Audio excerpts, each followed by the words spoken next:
Welcome back, guys. I'm Kristin Adams. It's Wednesday, December 2nd, and here are your top stories.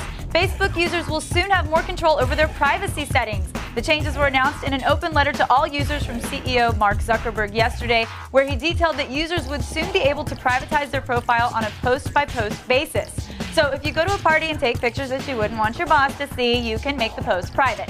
That way you can share the pictures with your friends without having to make your entire profile private. Also announced in the statement is that regional networks based on where you live will be removed entirely.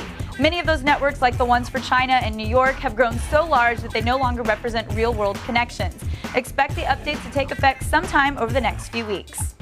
3D films have long been the domain of mega-budget blockbusters, but now two smaller franchises are taking a step into the third dimension. Sony is finalizing a deal that would make a 3D sequel to Zombieland. The original production team has signed on for the next round of zombie slaughter, and Sony is currently in talks with Woody Harrelson and Jesse Eisenberg to return. While blood and zombie parts are a logical 3D choice, you might be more surprised to hear that a third Jackass film has been greenlit to the 3D treatment by Paramount.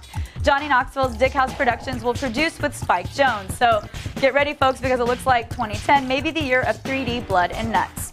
And finally, if you don't like the Patriot Act, then you're about to hear some worse news. Wired.com is reporting that Sprint Nextel provided law enforcement agencies with customer location data over 8 million times during the last year.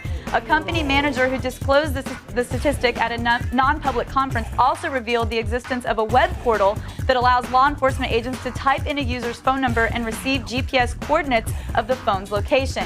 This raises questions as to the number of customers who've been under surveillance and what legal processes were taken to obtain their location. Kevin has more details, including what you can do about it in the loop. I'm Kristin Adams, and you've just been fed.